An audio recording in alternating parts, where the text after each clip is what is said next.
Hi guys, good morning and most welcome to the world of knowledge, that is Drishti, the learning app. And my name is Dharmendra and I welcome you on the behalf of Drishti, the great learning app I say. Drishti is a revolution, as you know that we have three institutions in the world called Oxford and Harvard, which is for the academic learning. And Drishti is one of the Oxford of the India, you can say, that is for the competitive exams.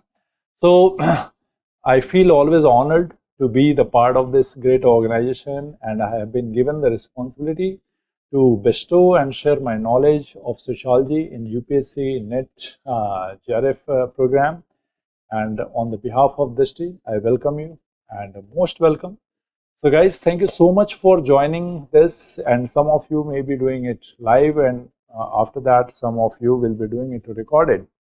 So I would like to tell you that why this NET GRF UGC exam is so important. As you know that any country which want to be developed, it should have two resources. One is natural resources, which we have in plenty. You know that India is full of natural resources, and simultaneously we need great human resource also. And knowledge and then education has taken up the responsibility of empowering this human resource to develop it as a great human resource so that our country can be a developed nation. So this responsibility of bringing, making great teachers in terms of be it professor, assistant professor, lecturer, whatever we call it. And second is that it is not only responsibility of us to make you a great teacher, but we also need to develop you as a great human being who can, when you will be teaching in different college and universities, you can similarly transfer this knowledge and your wisdom and your character to the great youth of this country, which will help you to so-called making us a Vishwaguru. So Vishwaguru start with creating a guru out of you. So guys, and again, I welcome on the behalf of Drishti, and thank you so much for joining us. And I'm sure that before I start my classes, before I share my knowledge with you guys, I want to tell you something about the NET GRF exam. As you know that this exam is getting conducted, best part of this course, you know what, that when we take UPSC classes or any other classes, most of them are the beginners. They do not have background of sociology. But when we take this NET GRF classes, I'm extremely sorry guys, there was something technical glitch from our end. As you know that everything has some antithesis. You must have read the Hegel's theory of antithesis. So let me start from where I have left. As I said that when we take other classes, be it UPSC or general studies or anything, so there most of the students are very new in this background. They do not have sociology background. But best part is that when we take UGC-NET classes, and most of you are either you have completed your PG or you are at least pursuing PG. And now to UGC has also allowed that those who are in the third year of graduation, that is in the fourth year course, they can also appear for the UGC-NET exams.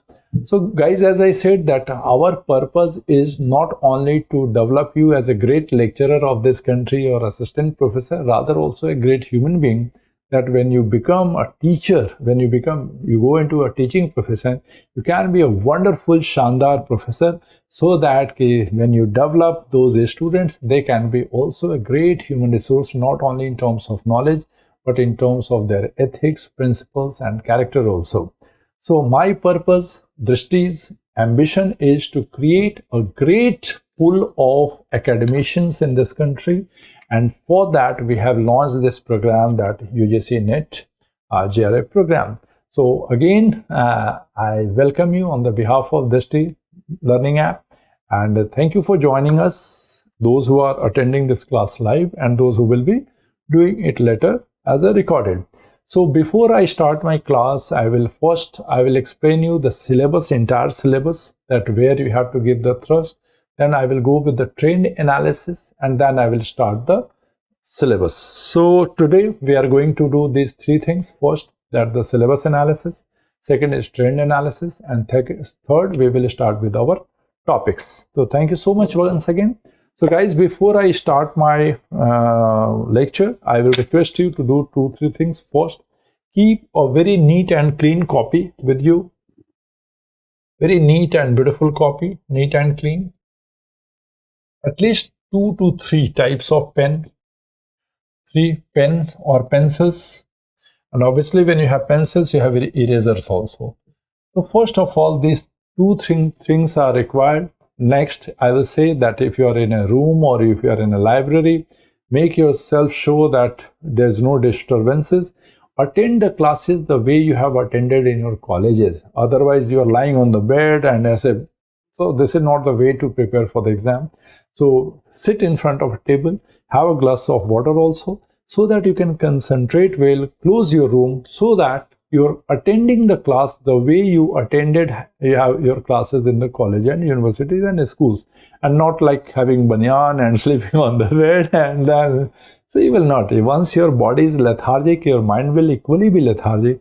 So sit attentively the way we are taking the classes. We are not taking sitting idle on a chair or a bed. We are also in a very formal getup. Our studio is very formal, a beautiful getup. And then I will advise you to please be serious. Otherwise, your wastages of resources, your time, your money, and as I said, my father always used to say that the jawani or pani desh ki barbad nahi jani chahiye. So your age is very vital, and I'm sure that just after a few months, you will be able to qualify this exam. But my purpose is not only to make you qualify only UGC-NET. NET qualifying is not a big deal. I want you to get JRF, that 35,000 per month for 5 years, and obviously with the coming time it will be increasing also. So my advice is to target JRF. You have the age eligibility, and my purpose is to make you qualify JRF and not only NET, because in NET, once you qualify NET, it's okay, you are eligible to give your interviews, but you will not be getting 35,000. So I want you to go for 35,000, aim 35,000 per month. So thank you so much, guys. As I said, keep a neat and clean copy, 2-3 types of pencils, erasers, so that when I say, and when I will be teaching you, I will say this is important. So make sure you're noting something that, and when you will go for the revision, wherever you have written important or the question may come from there, you are giving some extra attention on those topics. So please make sure that you are doing these 2-3 things. So before I do it, let's go to the syllabus of. I'm sure you are all having syllabus in front of you. And please, if you do not have, you must have a printout or the soft copy of it, so that when I'm discussing every day, when you start your revision and you look at the questions, you're looking at the syllabus also. Syllabus give you line and length that you don't deviate from the syllabus. So guys, let's start. First, I will go with the syllabus of UGC-NET. So guys, this is the first chapter. As you know that UGC-NET exam is having, it consists of 10 chapters. I'm sure you are quite aware, I'm repeating, but this is my responsibility to repeat it. But I'm sure you're well aware that there are 10 chapters, and some of you may have appeared before in this exam also. So guys, this is your first chapter, which is very, very important. I will tell you in the trend analysis how important these chapters are. And you look at the thinkers paper, you have Durkheim, Weber, Marx, lot of thinkers you have. And there are total 26 thinkers in this chapter. You look at Mead, Mannheim, Suze, Garfinkel, Grades, Edward Said, all, and the total number of thinkers are, friends, there are 26 thinkers. And if some of you are aware of the UPSC syllabus also, in sociology you have only 6 thinkers in UPSC. So look at UPSC ask only 6 thinkers, that is Marx, Weber, Durkheim, Parsons, Merton and Mead.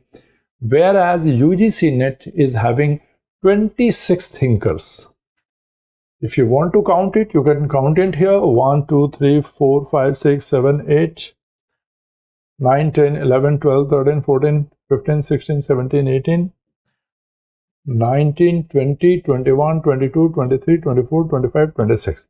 You have 26 thinkers. And if you will look at the syllabus, if you will go through the trend analysis, you will find that like this is one of the most important chapter, not one of the maximum question from one chapter from where UGC-NET asks the question, that is the thinker. So unless or until you do not have a very good command over the thinkers topic, you will not be able to crack your JRF. As I said, my aim is always JRF, not your UGC-NET. So first chapter is, friends, that is thinkers.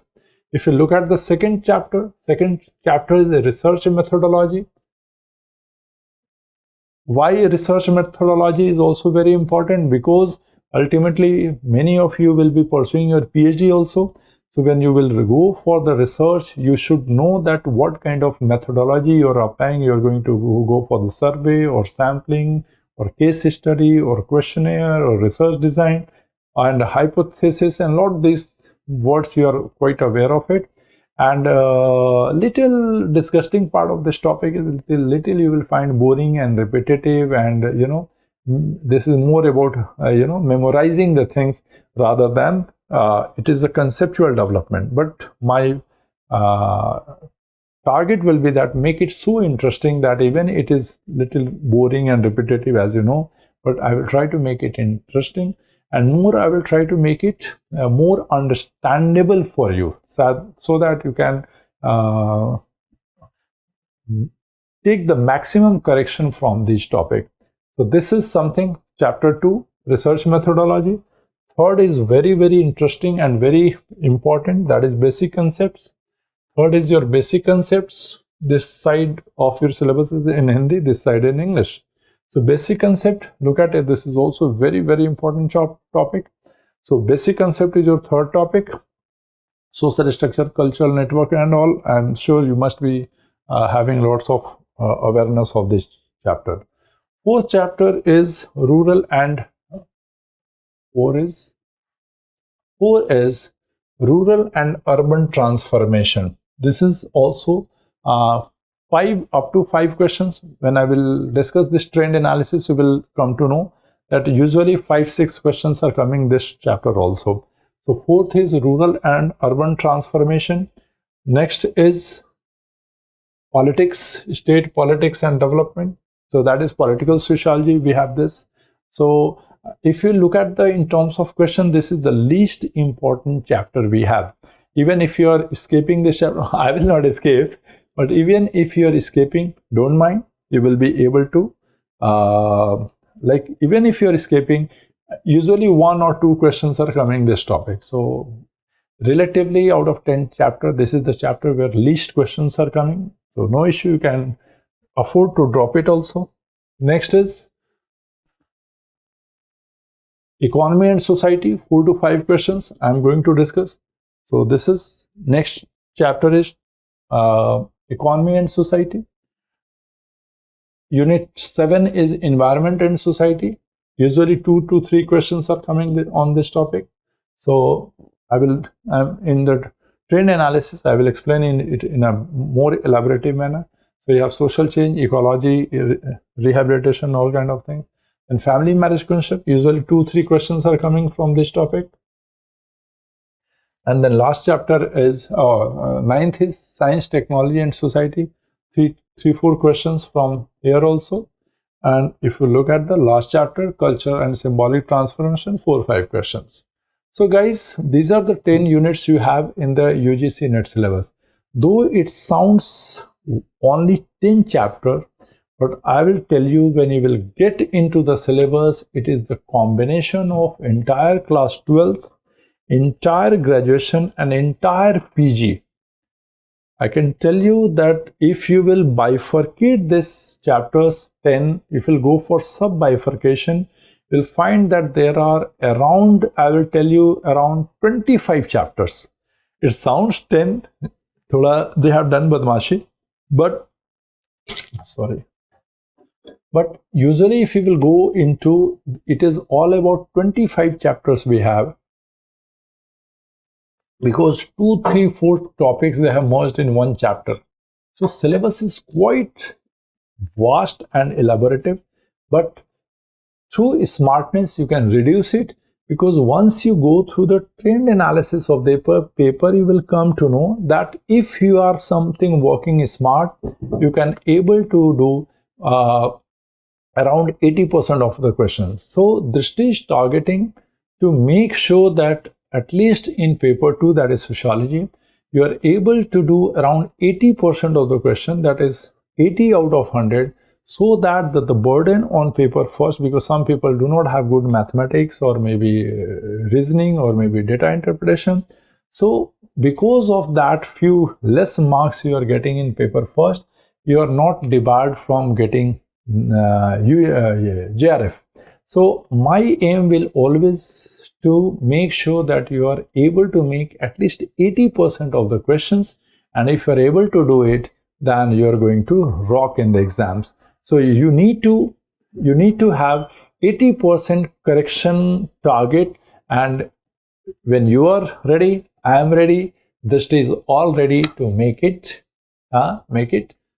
fact. So let's do it. So go, friend, this is the syllabus understanding. Though it sounds 10 chapter, but exactly there are 25 chapters into this. So we will focus on those all 25 chapters. But as a teacher, my smartness will be that reduce this chapter in terms of, our transformation into the marks. So if you will go to the trend analysis of the question paper, guys, I will tell you the same thing I have done few minutes back in the another batch.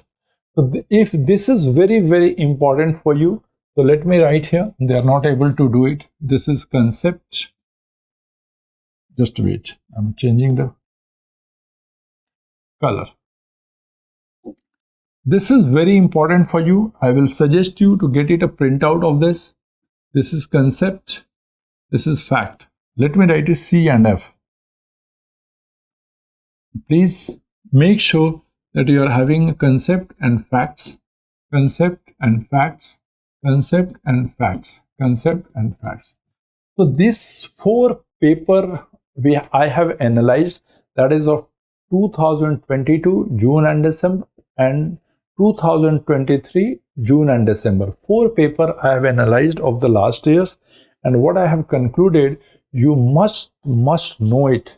Make sure you are having a printout of this. You are attaching it with your copy, with your syllabus, and paste it on your wall so that you can come to know that where you have hit the bull's eye. So guys, if you look at the question paper of Unit 1, as I said, thinkers. In December 2023, there were 18 conceptual and 5 factual questions. In June 2023, there was 33 questions from concept, 5 from facts. December 2022, there were 19, then 2, and 15 plus 2. So if you look at the questions, that is, I will take the calculator with me, and you should also, because my maths is not good, so I will take the help of calculator also. So if you will look at the calculator, let me do it. See, so there are 18 plus 5, that is 23 questions. Then 33 plus 5, 38 question. Then 19 plus 2, 21 question, and that is 17 question, 15 plus 2. So if you look at, if you will count it, that is 23 plus, oh, math is pathetic. So this is what the problem is. That is 23, please count it, 23 plus 38 plus 21 plus 17 is equal to 99 questions they have asked in last 4 exams, and divide it by 4. So average will be 25 questions approximately, 25 questions from unit first. Average, that is 25 questions is coming from only one chapter, that is Unit 1. Look at the significance of thinkers, and I will tell you why. So first is that 25% questions is only coming from one chapter. So look at this, the most important chapter in UGC-NET syllabus, that is the thinkers. Now I will take the second chapter, Unit 2, that is research methodology. Please read it also. You also read it very carefully. So that is 10 plus 3, 13. Then 10. Then 11 plus 1, 12. And then that is 14. 14 questions. So if you take the total 9 and then 4, 49 questions divided by 4. So that is around 12 questions per year. So this is 25 per year. 25 here 12. Okay. Now you look at the Unit 3, that is basic concept. I'm sure you are also able to analyze it, but this is also my responsibility to help you to analyze. That is 18 plus 8. 18 plus 8 is 24. Then next year 12 plus 4, 16.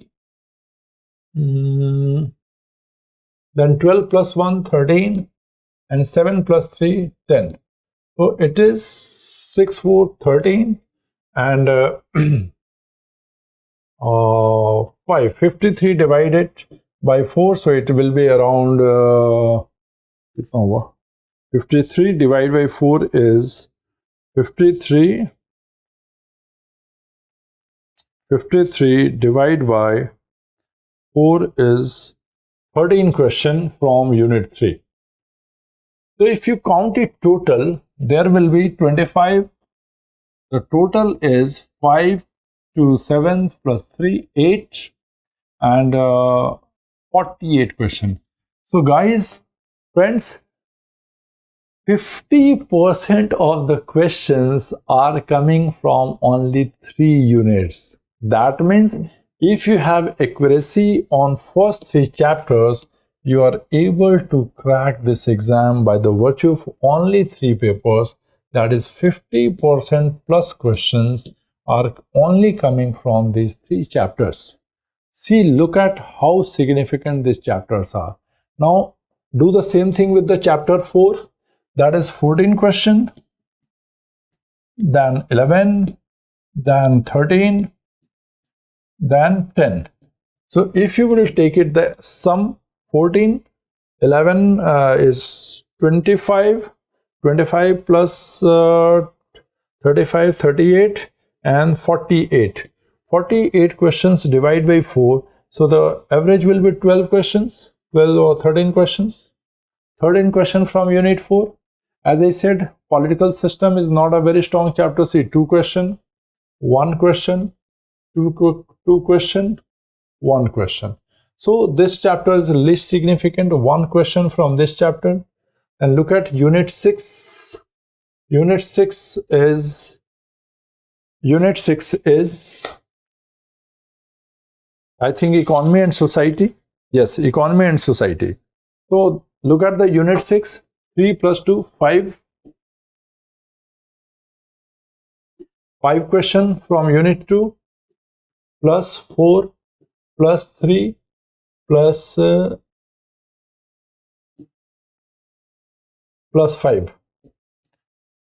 Plus 5. 3 plus 5. So the question is 18 divided by 4. So around 4 questions from Unit 6. 4 questions. Then you take Unit 7. Unit 7 is environment and society. So that is 6 plus 1. Unit 7.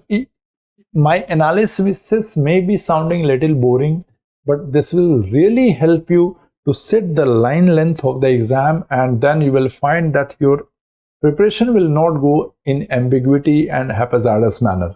So please tolerate this, because everything may not be interesting which is beneficial also. Something which is very Karela, or maybe what you call it, that I don't know, Bittle guard. It is not so tasty, but it is helpful. Amla and all aloe vera. Everything cannot sound like samosa. Huh?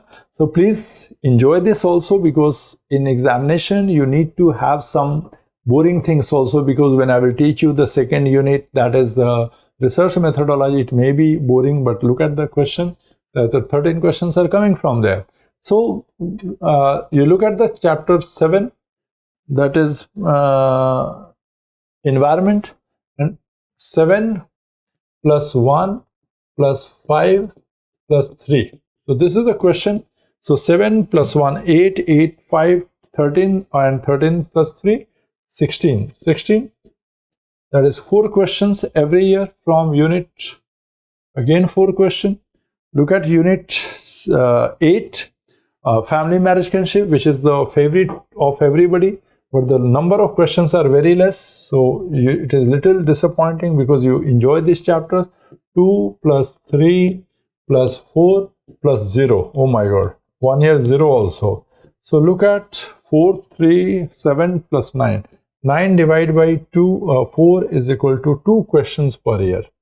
Now go to unit 9. Sorry, 7, 8. Yeah, 8. Look at unit 9. Unit 9, that is science and technology, I guess. Yes, science and technology. So look at unit 9. It is 4. Unit 9 is 5 plus 1 plus 3 plus 2.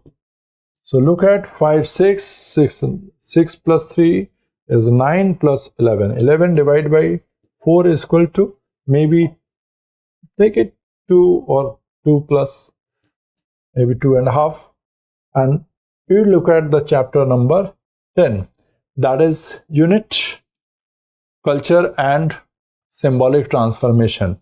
So the question is 10. Question is 10 plus 4 plus 4 plus 1. So that is 1, yes, 4, 4. 4, 4, 9, 1. 4, 4, 9 and 1. So that is 18 plus 19 divided by 4, around 5 questions every year.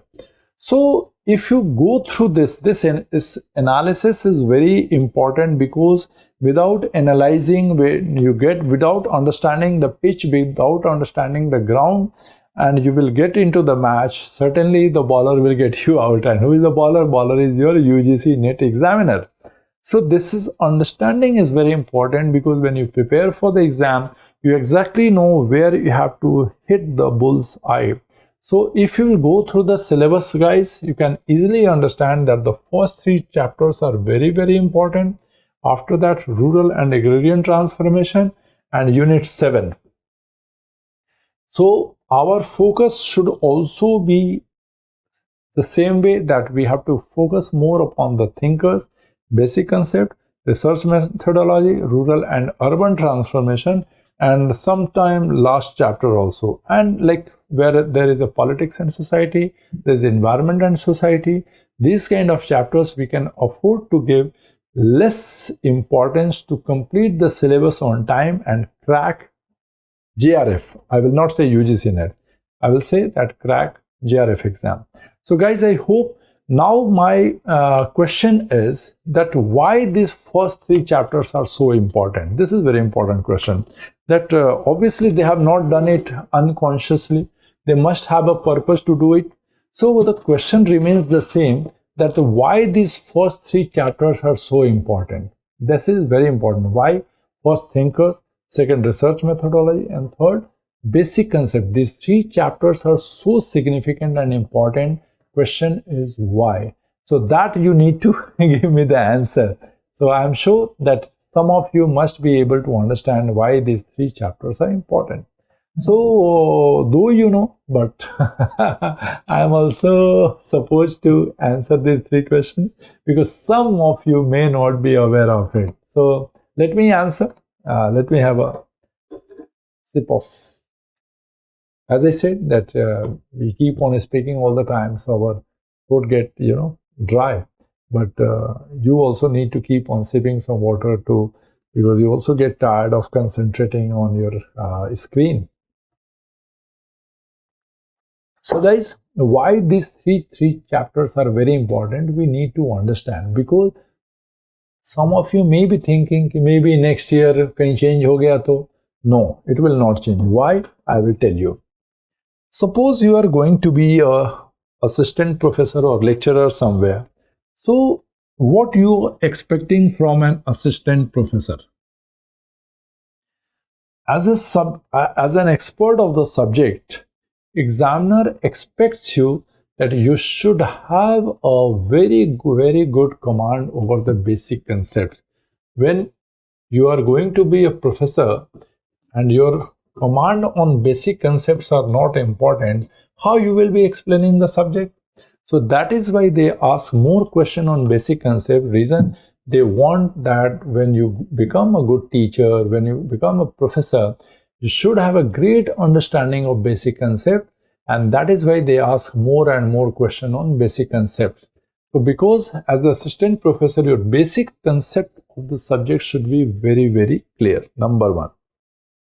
Number two, every subject, the engine of every discipline is the thinkers.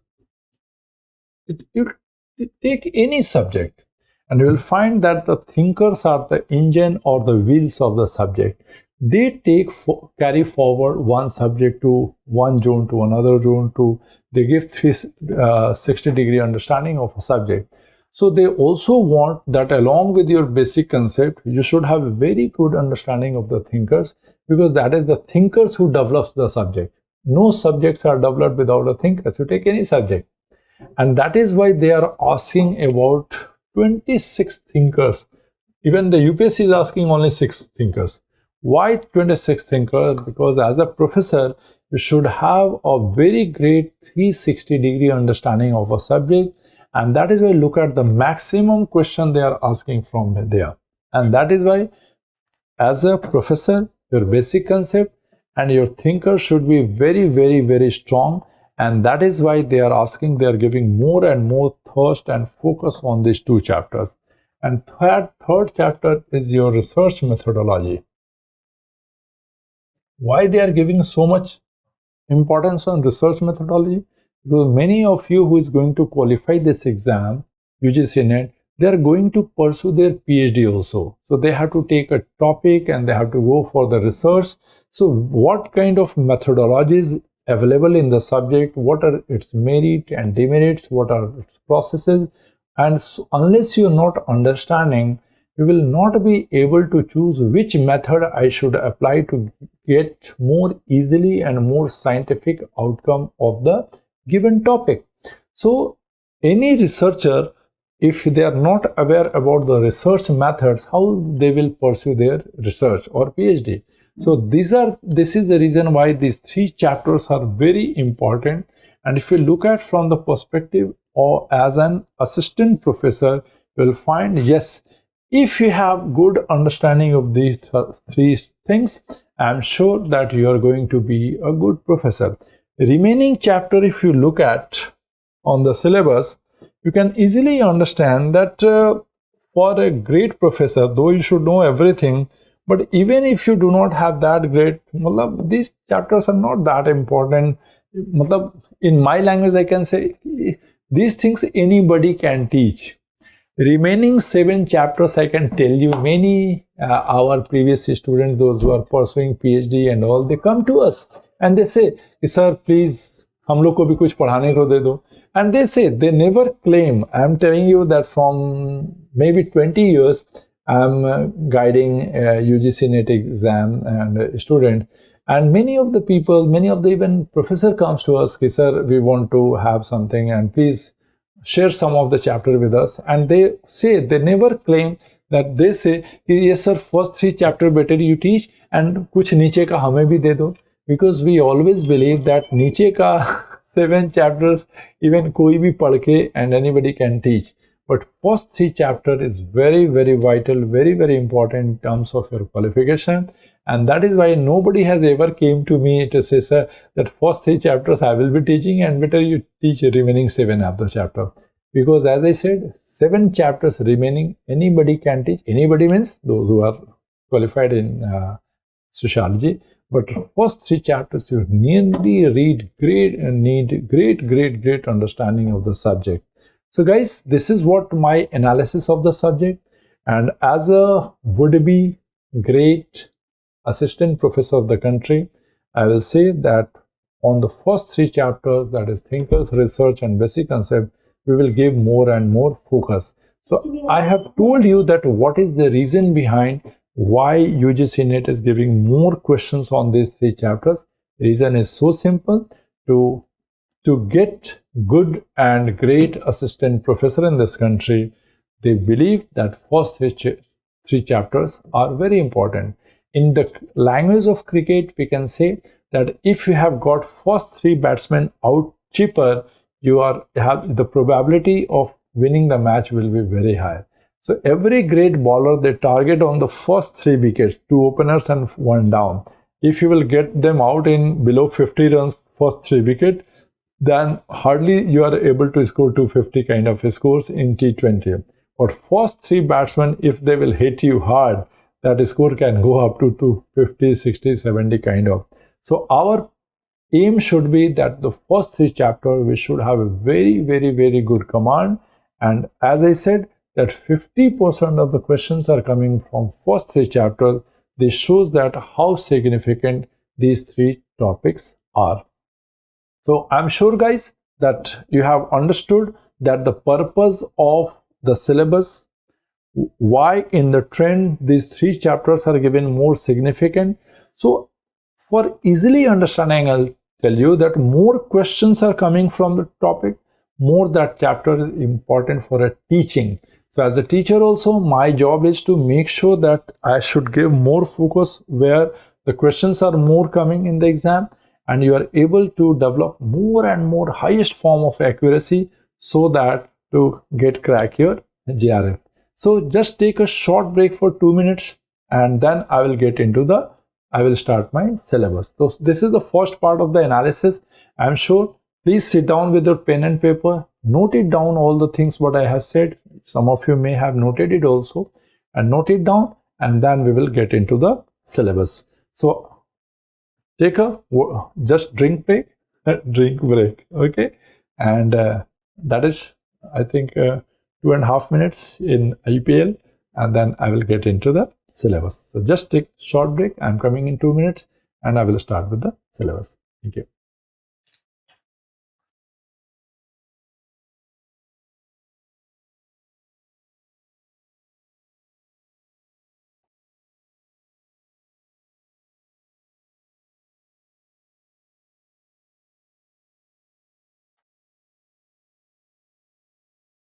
So guys, welcome back after the break, and I'm sure that you are ready. You are quite aware that what is the line and length and the size of the pitch of the exam, and I'm sure that now you're all aware that how we are going to pursue this syllabus. Best part, as I have said you, that when I teach UGC-NET exam, most of you are quite aware, sincere of the syllabus and sociology, and you're not the beginners like any other subjects. When, as I said, when we take the UPSC classes, most of they do not have any background of the subject. So if you have any question, query, you have now, you can write it, and I'm ready here with your any question. If you have, please you can ask any question here. So that is not the, I'm always ready to read your comments. So let me start, guys. Okay? So as I said, we will not go through the syllabus as per it is mentioned in the syllabus. I always start my class with the basic concept, that is unit 3. So first we will do it unit 3, and that is basic concepts. Basic concepts.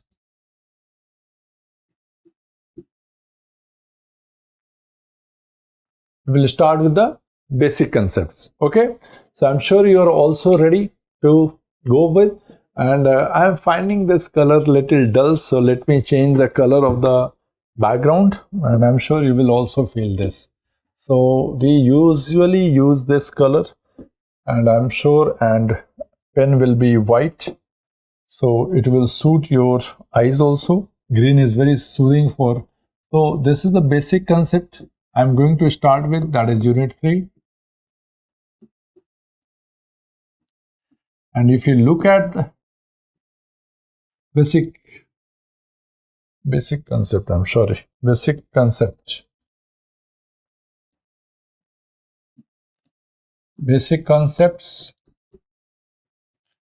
and your first topic of the syllabus of basic concept is, that is social structure. Your topic will be social structure.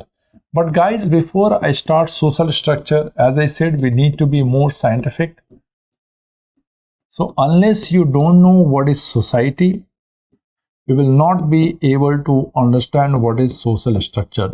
So before getting into social structure, first we will get into the concept of society. So first I will take the concept of society or society, community, and then social structure, so that you can understand. Unless you're not understanding society, you will not be able to understand social structure also. So let's start with what is society. Friends,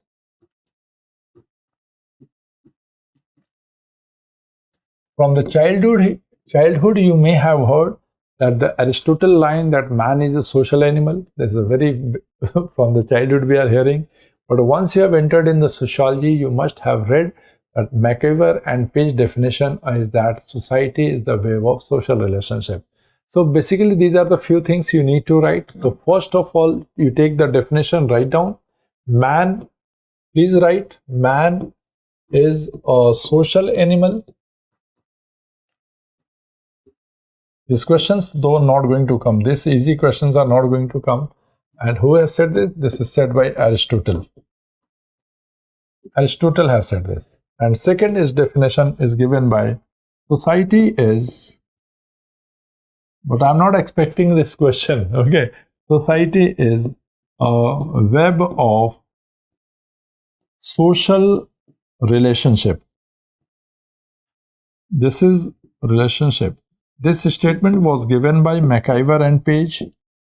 And when we started sociology, we started with this line. But these questions are not going to come. Question is going to come, which is very important, is that characteristics of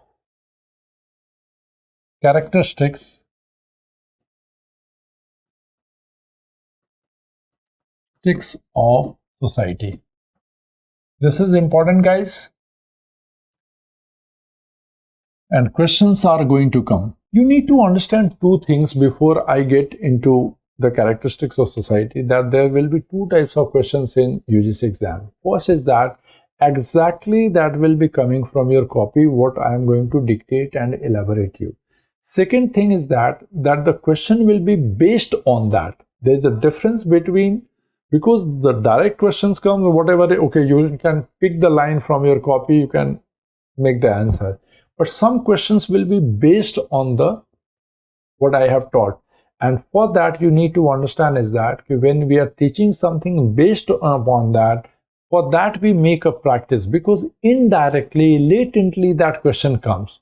And for that, you need to have a discussion. We need to have a, question answer sessions, practice sessions. So these things are very, very important for you also to understand that some questions will be based upon what I have taught. So that may not come directly, but then it will be based on your copy. So those which is based on your copy, you need to have little more intelligence to, अच्छा ये लिखा हुआ है, so ये भी यही होता होगा.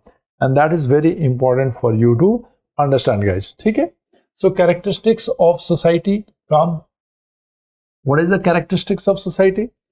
First, it is society is abstract. I will explain you abstract. Please write down. First, society is abstract. Second, it is based on cooperation as well as conflict. Cooperation and conflict together.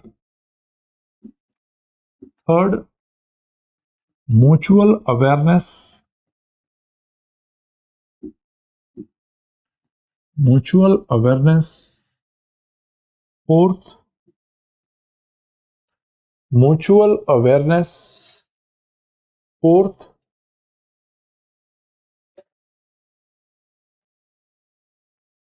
mutual dependency.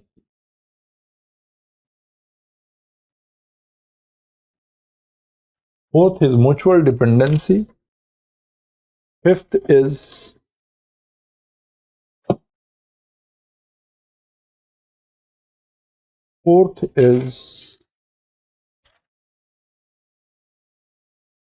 mutual dependency, likeness and dislikeness.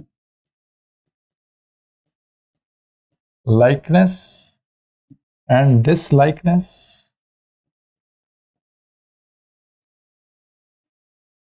And next is it's dynamic. Dynamic. And next is compulsory membership.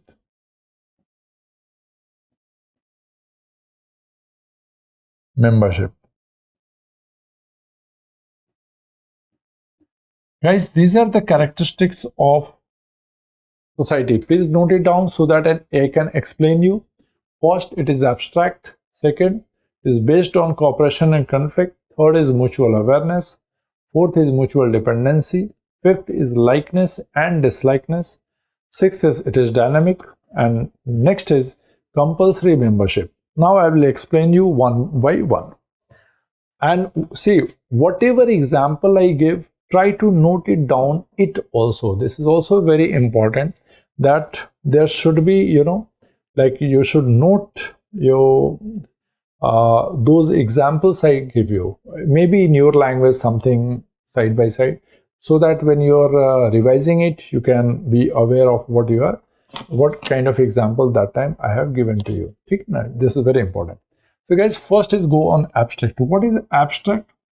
Abstract is something which cannot be seen, but it can be felt. You can feel it, but you cannot see it.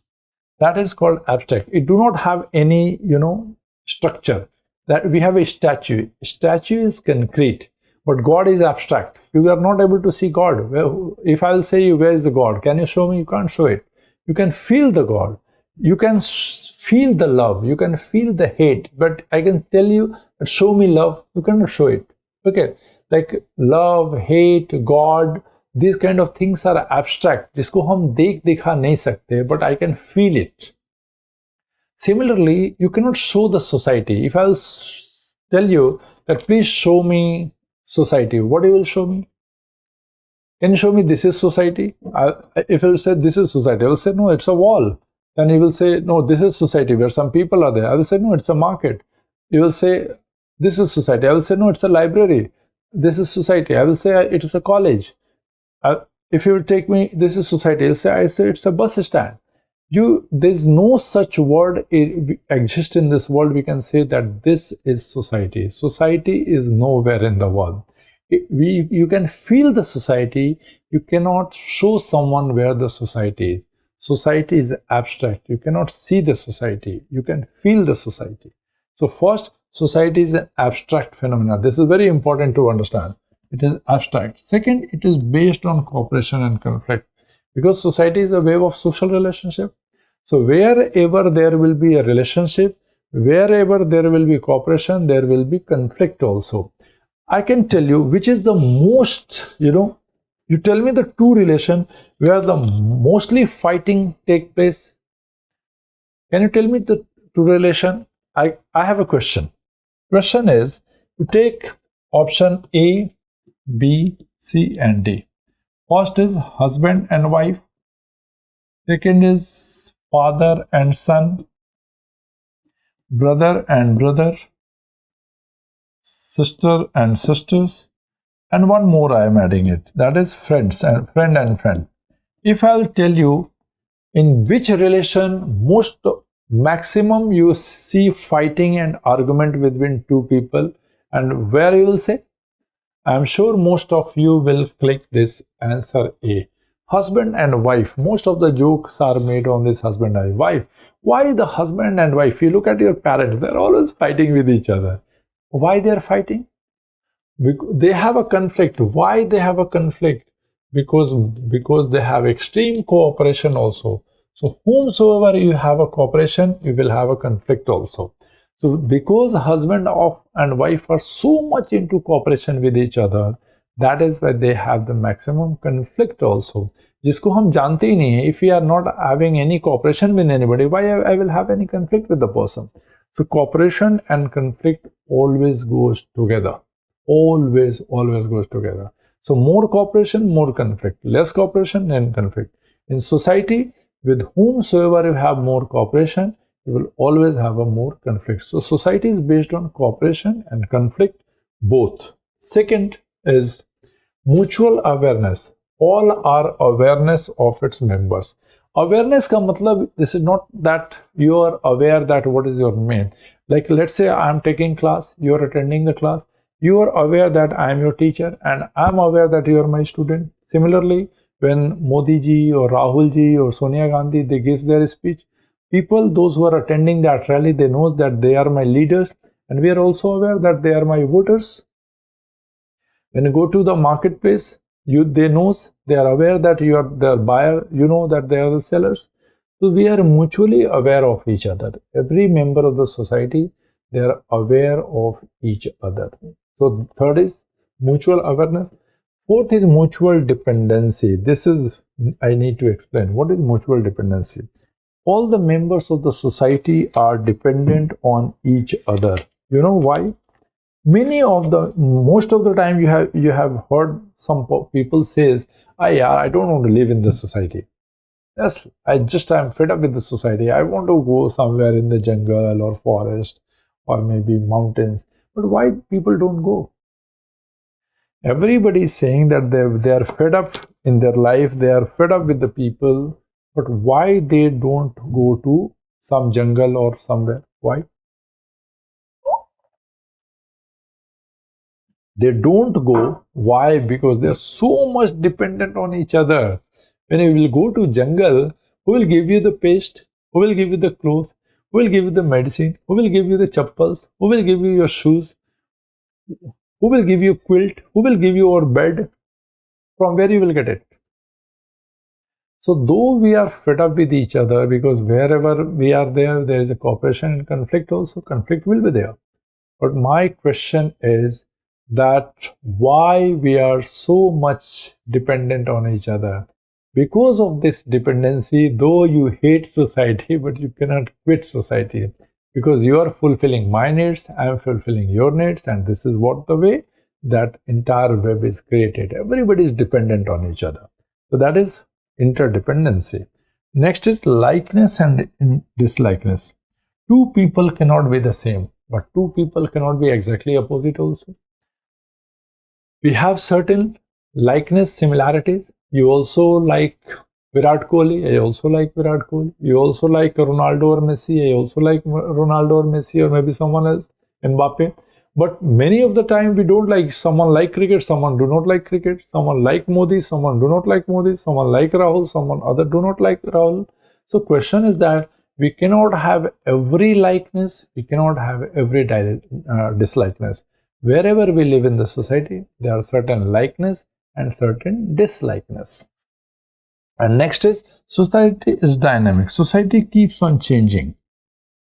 No society is static. You may be thinking, no, there are certain society like we have a tribal society and they are static. No, they are less slow changing than yours. America is changing faster than yours. You are changing more faster than your village. Village is changing more faster than a tribal society. Tribal societies are changing little.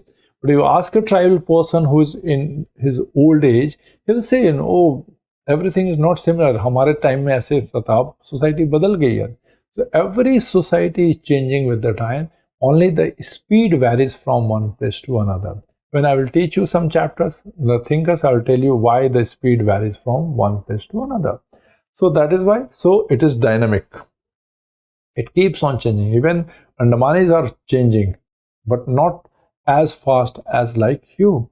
And next is compulsory membership. You do not have a choice not to be the member of the society. As I said, Abhi will say, no, some saint and sages, they live in jungle. They're not the part of the society. But this is not voluntary. You are the member of the society. Sui generis, you are born in a society, you live in a society, and you die in a society. This membership is compulsory. You do not have a choice. So guys, these are the few characteristics of the society. Please expect one question that is directly or indirectly from this. Okay, they will give you 4 or 5 options, and options will be society is abstract, society is concrete. So concrete is not, it is abstract. This all, it is based on only on likeness, only on cooperation, only on dislikes. Be aware of these things directly and indirectly, and expect one question from here. Please be aware. The question, the examiner try to deviate it from the concept. But if you have conceptual clarity, society is based on mutual cooperation only. Option is wrong. Only jahan lagaya, it's a wrong answer. So this one question please expect from here. When I will taking my classes, you have 2 types of our supply chain. One is that conceptual. So conceptual part will be done by me, and then the factual part will be in your PDF, so that you can definitions and all kind of things you can, because that I'm dictating you definition is not a appropriate way. So conceptual, here expect a question. So I'm sure guys you are aware. I'm sure. Do you have any question? I'm not finding any question here. I'm not finding any question here. So if you allow me, I can move forward. Done. Now there is a similar concept. This is also very important, that you should know a difference between society and society versus a society. Because one word they will get attached with a society, and that will make a lot of differences. So there's a 2 concept. One is called society, another is called a society. Let me check whether my writing is proper or not. Hope you are able to read it. Yeah. Okay. So society versus a society. So it is so simple. Society, which is abstract, society plus name and place. In a simple word, that is called noun. Society plus noun. Society plus noun is called as a society. Please note it down. It is very, very important. Society plus noun is called as a society. Okay? Society, when we say, it is abstract. But when we say Delhi, when we say Punjab, when we say India, when we say America, when we say Rampur, when we say Raghupur, and that becomes a society. So whenever a society gets a name, it becomes a society. Please note it down in your mind, because you read it in a speed, you miss the word a, and that you get confused. So there's a difference between society and a society. So when society plus noun, that is noun is name and place, that becomes a society. So society plus name is called a society. So there is a difference. The characteristics, please, this is very important. Please note it down, very important. This is very important. Society plus noun is a society. Again, I repeat, just to give you more emphasis. Society plus noun is called as a society.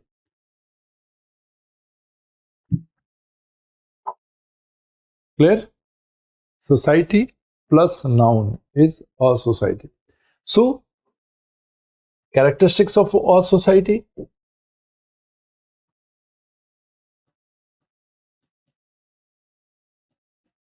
A society का characteristics is first, it is not voluntary. the membership is voluntary. Suppose you are living in India, you can quit India, you can go to America, you can go to US, wherever you want to go. So the membership is voluntary. If you want to live in your village, you don't want to live in the village, you can quit it. Second is, it is based on common goals. There's a common purpose. Common purpose.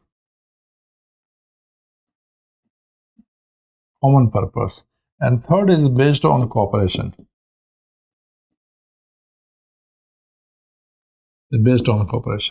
So unlike society, our society is more based on positivity.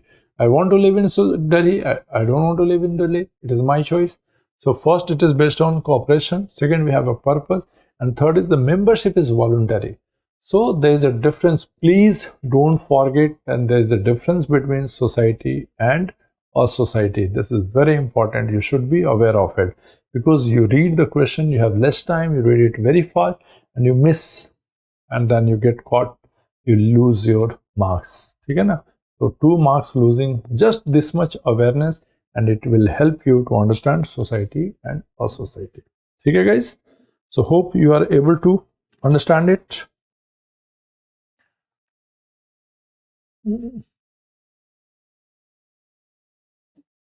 Third concept is similar to, and it is near to society, is community. The community will have 2 characteristics. One characteristic says that geographical boundary.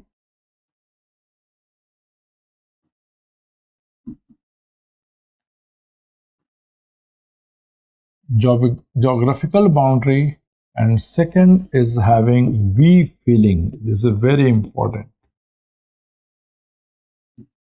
We feeling. So geographical boundary is having of a society also.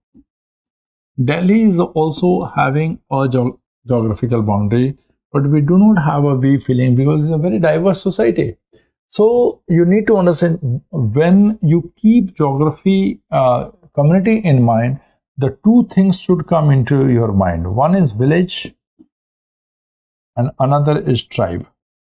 These are the 2 ideal examples of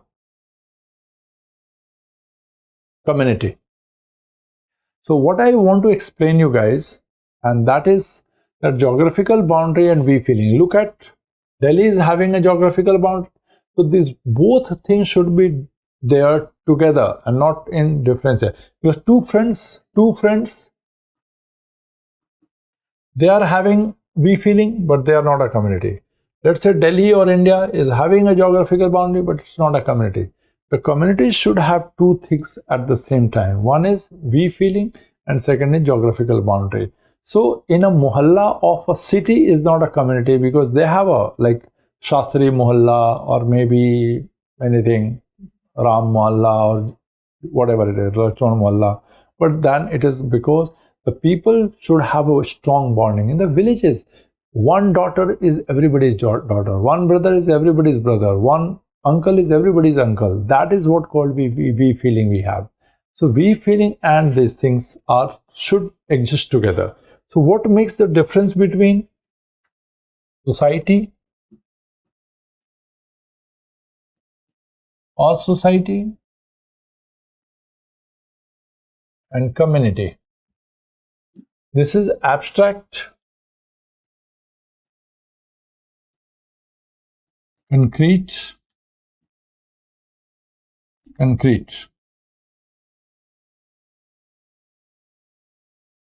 This is cooperation and conflict. Mostly cooperation. Likeness and dislikeness. Here also likeness and dislikeness. But largely here you will find likeness. One, here you will not find we feeling, because conflict is there. Here you will not find any we feeling, no emotional bonding. Here you will find we feeling. So while understanding the concept, you need to understand 2 things. First, the similarities between the concept, and then the dissimilarities between the concept. Both, unless you are not understanding, you will not be able to hit the exam. So you need to understand, okay, these things are making it similar. Okay, yeah, this is similar, this is similar, this is similar. And simultaneously, you should also be aware, okay, these are the differences between, because conceptual understanding basic concept ka matlab hai, you should understand the differences also and the similarities, because the question will be based on both of the things. So now the question will be on community especially. I want to tell you that in community, few things you should know.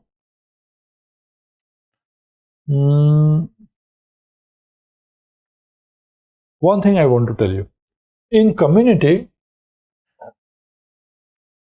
there's a few jail or prison and asylum. I hope you understand the word asylum. Some of you may not be aware, and that is called, where the mentally retarded people are kept. Okay, in Hindi it is called pagal khana. So asylums. So these two things are also called as community by some people. Some scholars called it community, though these are not the ideal definition of community, but some of the thinkers have called it, okay, they also sounds nearby community because they have a geographical boundary, and they live together for a long time. So some called residential schools also. Residential schools also as community. Why? Because they believe that more or less they have a geographical boundary, they live together, so they have a we feeling also. So let's call it, they call it community. But ideally tribe and village is the, so when you have the option, look at if these are options are also there along with village and tribe, try to understand the concept, because understanding of the concept is very important. What he wants to know. So these are the few things apart from in community, apart from these two things, because we feeling only have when you have a common culture or language, common culture,